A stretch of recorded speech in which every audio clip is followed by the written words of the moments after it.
abra o coração a Deus.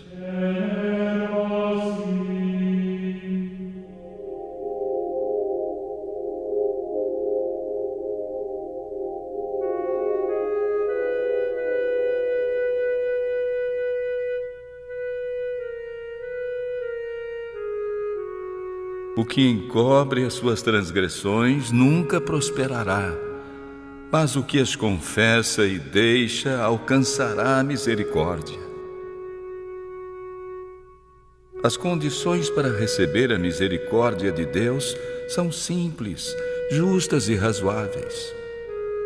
O Senhor não pede de nós coisas difíceis para alcançarmos o perdão de nossos pecados. Não temos de fazer longas e cansativas peregrinações, nem praticar duras penitências com o objetivo de recomendar nossa alma a Deus ou para expiar nossas transgressões. Mas o que confessa os seus pecados e os deixa, alcançará a misericórdia.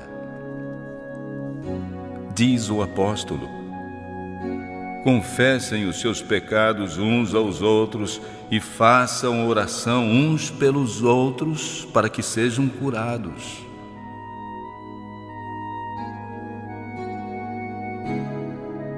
Confesse seus pecados a Deus, o único que pode perdoar, e as faltas uns aos outros. Se você ofendeu a um amigo ou vizinho, reconheça sua culpa e ele tem o dever de perdoar-lhe totalmente. Você precisa buscar o perdão de Deus, porque o irmão a quem feriu é propriedade de Deus. E, ao ofendê-lo, você pecou contra seu Criador e Redentor. O caso será levado perante um único mediador verdadeiro, nosso grande sumo sacerdote, que como nós em tudo foi tentado, mas sem pecado. Ele pode ter compaixão das nossas fraquezas, tem condições de nos purificar de toda mancha de pecado. Os que não humilharam ainda o coração perante Deus, reconhecendo sua culpa, não cumpriram ainda a primeira condição para serem aceitos.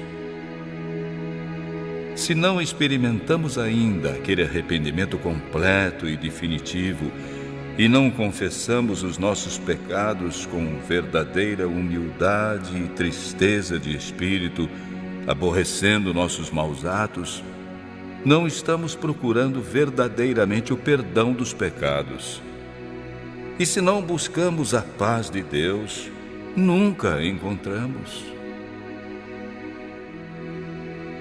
A única razão para não receber o perdão dos pecados passados é não estarmos dispostos a humilhar o coração e a cumprir as condições apresentadas pela palavra da verdade.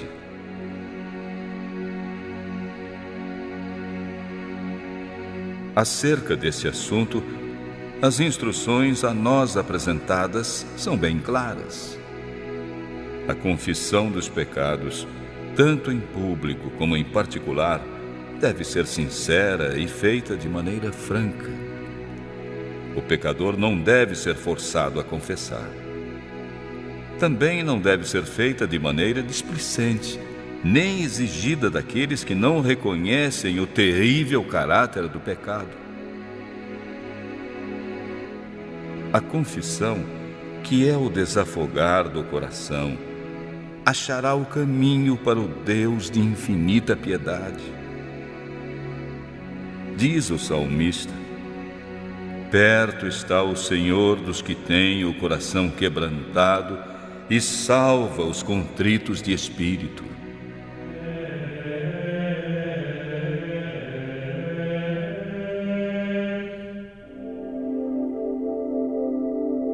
A confissão verdadeira é sempre específica e feita de acordo com o tipo de pecado. Algumas faltas devem ser apresentadas exclusivamente a Deus.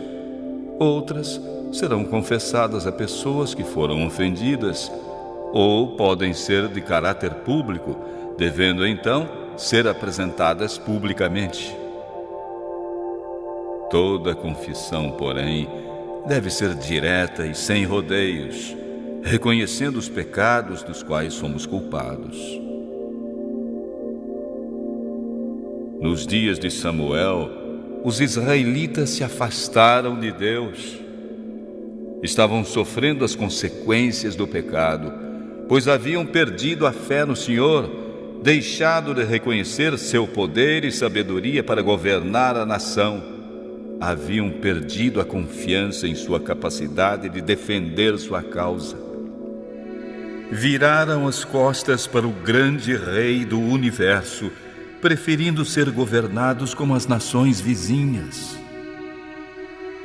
Para reencontrar a paz, fizeram esta confissão bem definida: a todos os nossos pecados temos acrescentado este mal, de pedirmos para nós um rei.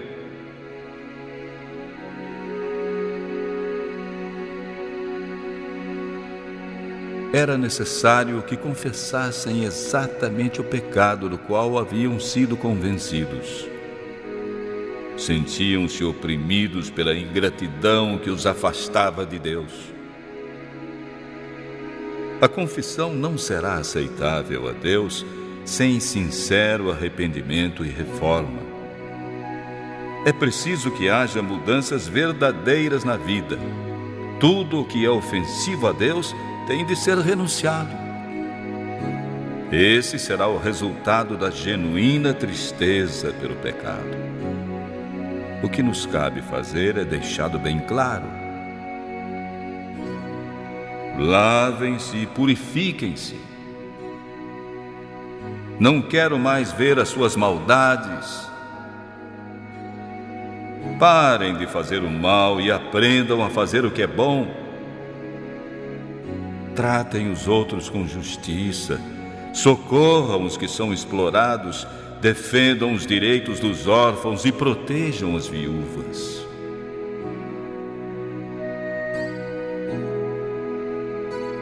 Restituindo esse ímpio penhor, pagando o furtado, andando nos estatutos da vida e não praticando iniquidade, certamente viverá, não morrerá. Paulo diz acerca do arrependimento: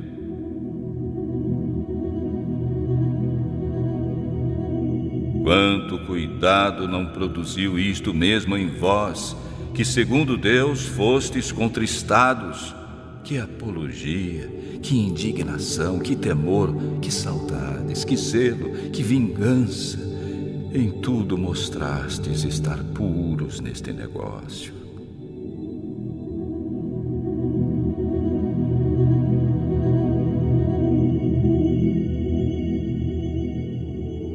Quando o pecado obscurece as percepções morais, o transgressor já não consegue enxergar os defeitos do seu caráter, nem reconhece quão grande é o mal que cometeu. A menos que se entregue ao poder persuasivo do Espírito Santo, não pode enxergar os próprios pecados.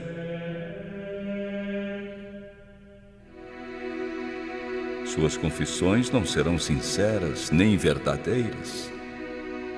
Cada vez que reconhece suas faltas, acrescenta uma desculpa, justificando a maneira de agir, declarando que se não fossem certas circunstâncias, não teria praticado esse ou aquele ato pelo qual está sendo reprovado.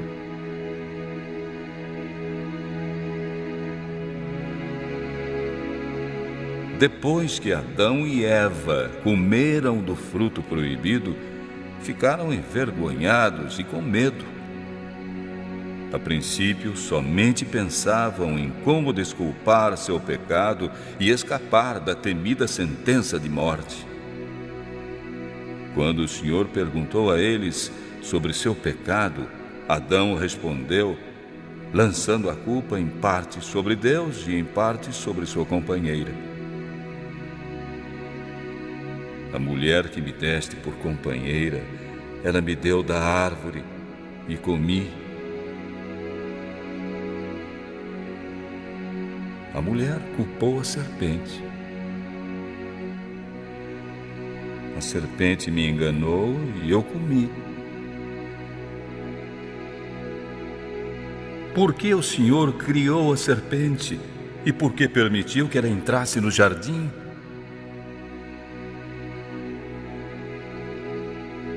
Essas eram as perguntas que pareciam estar por trás das palavras, procurando uma desculpa para o pecado e lançando sobre Deus a responsabilidade de sua queda. O espírito de justificação própria surgiu com o pai da mentira e tem sido utilizado por todos os filhos e filhas de Adão. Confissões desse tipo não são inspiradas pelo Espírito de Deus e ele não as aceita. O arrependimento verdadeiro fará com que a pessoa assuma sua própria culpa sem justificativas.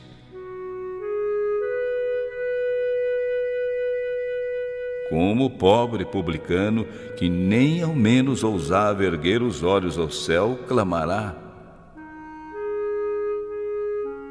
ó Deus, tem misericórdia de mim, pecador.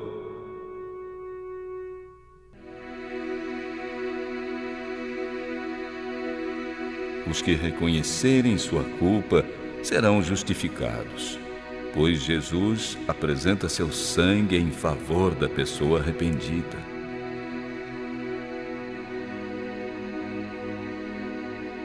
Os exemplos que a Bíblia nos apresenta de verdadeiro arrependimento e humilhação revelam um espírito de confissão em que não há desculpa pelo pecado, nem tentativa de justificação própria.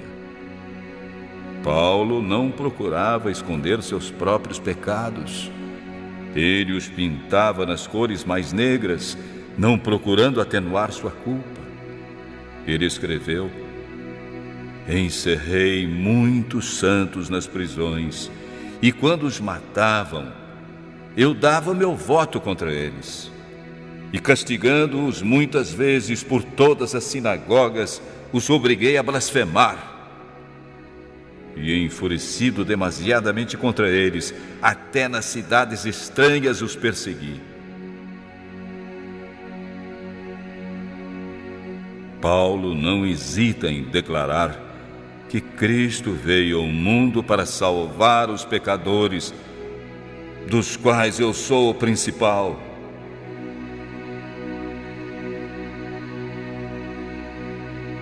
O coração humilde e sincero, verdadeiramente arrependido, apreciará o amor de Deus e o preço pago no Calvário. E, como um filho confessa suas faltas a um pai amorável, poderá trazer assim o pecador arrependido todos os seus pecados diante de Deus. Está escrito: se confessarmos os nossos pecados, Ele é fiel e justo para nos perdoar os pecados e nos purificar de toda injustiça.